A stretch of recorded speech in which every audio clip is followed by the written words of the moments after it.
Great to speak to you. Nice. Loved the film. It was so well done. When you read the script, I mean, was it tight? Could you tell that this was going to be what it turned out to be? Very well constructed, beautifully crafted script to begin with. And when you start out with a script that is that good, then you can allow the actors to go off that script a little bit, and they'll keep coming back to that center thing.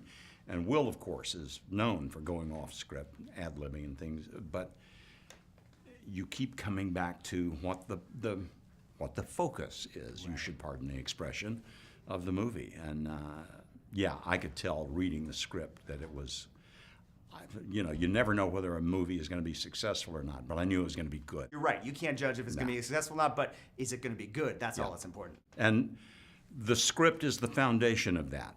You know, then you've got to have the luck of really good directors, other actors, et cetera, and it's a rare thing to capture that magic. It's a where perfect it storm, all comes where together. it all comes together. Yeah. Yeah. And this one was one of those. Yeah. And could you feel that on the set? Yeah. Yeah. Yeah. And you've had experiences, I'm sure, where you didn't feel that on the set. Oh, when good God, When yes. it happens, Yeah, you know, when it right? does happen, it feels so good. And again, it's not a matter of whether it's going to be a hit or whether it's going to be a miss, or, but you know you're doing good work. Yeah. You know, and that, God, that feels good. Yeah. And as a result of that, I mean, my first day on the set, I could tell this is going to be good stuff. Then you can relax into it, and then it gets better. And it, you know, and I think that's what happened for everybody who worked on this movie, is that it was such a pleasant experience to do that you could just relax and bring your A game to it and have some fun. You mentioned that Will likes to improvise and kind of first. Do you feel comfortable with that type of work? Did you? Feel I'm not nearly as comfortable with that as he is. I can do it. But when the other actor is doing that for you, are you comfortable with kind of going with it? Oh, sure. Yeah. But I need somebody to initiate it, and he's very good at it. Will Smith is, I mean, he's a major movie star. He's the real deal, right? He's like the last of the movie stars. Yeah. Yeah. He is one of the last of the real movie stars, and deservedly so. He brings so much energy into the room when he comes in that it's, and I think that's what makes the big movie stars, is that your eye is drawn to that guy. Yeah. And Will is one of those guys that when he walks into a room, I mean, you can see it when he walks through a lobby of a hotel. Right. People turn to him. Right. They may not even know who he is just yet, but you are automatically There's something drawn. that attracts. Yep. And then what does he bring to the set as an actor? How is he there as a filmmaker helping the movie move along? One of the things is he comes in completely prepared. I mean, he is ready to work from the instant he shows up in the morning. He's ready to go. There's a lot of scenes, especially with him, with Margot, where his shirt is off. He works so hard keeping himself fit, you know, and that is a part of this character in this movie. Absolutely, yeah. And he works extremely hard at that. He's very, I hate to use the word again, focused at what he does. He's very professional, very hard worker, and then because he can have a ball doing what it is that he does. And he brings that to everyone. That's his gift to the movie. Yeah. Everybody can have fun working with him. There's this great scene in the hotel room where you go to see him. Yeah. And I mean, you have a fantastic monologue there. Was that monologue written exactly that way in the script, or was there a lot of improvisation between you and Will? Oh, there was a bit of improvisation.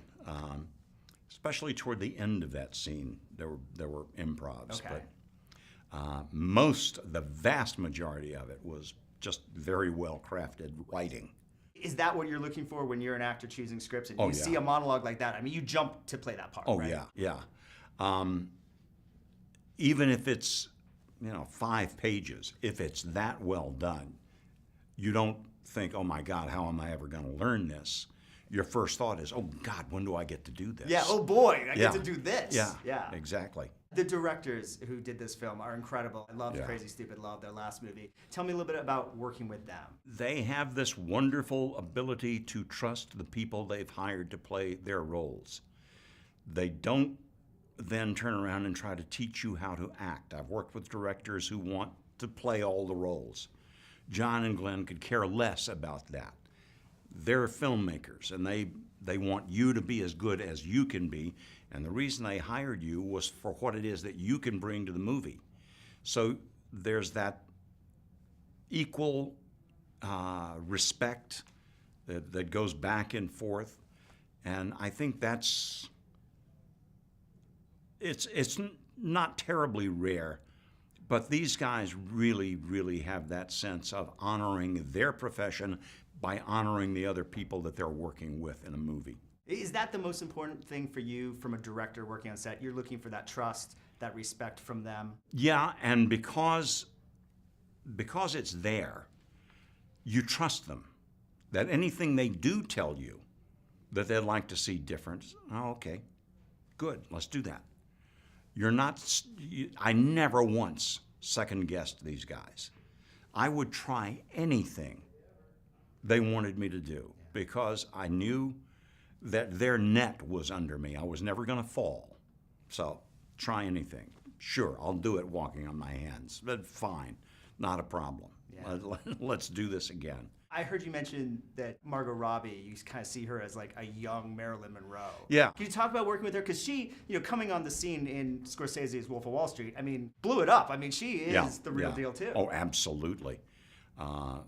Margot is like major movie star stuff, and for a very good reason. And I mean, she is beautiful. There's no avoiding Absolutely. that. Right. But that's not what she brings to the table. What she brings to the table is an immense amount of talent and just a purity of soul. That's all I can say about it. She's just good people. And that will stand an actor in good stead, even if you're playing a complete son of a bitch. To be a successful actor, to be an actor that people want to work with again, you've got to have that going for you, and she's got it in spades. She's a good soul. What keeps you in the game at this point? What keeps you interested in acting and continuing to work? I don't know that there's anything that keeps me interested, but I think that in and of itself is the key. For me, I'm still passionate about what I do, and that's one of the luckiest things in the world. I can't imagine guys who go to an office every day being 67 years old and still excited to go to the office every day. I get pumped up every time I walk onto a sound stage or a set anywhere. It's like, okay, I'm still doing it. I'm still here. And this is such a great way to make a living, and if you're passionate about what it is that you do, you're not working. Do you feel you're at the top of your game, that you're doing the best work you've done now? No, I don't. And I hope I never feel like I'm at the top of my game. Because all you can look at from there is the bottom. Is down, right. Yeah. Well put. It was a real honor speaking to you. Thank you, sir. Nice to speak to you. I really appreciate you Take taking the care. time. Thank you.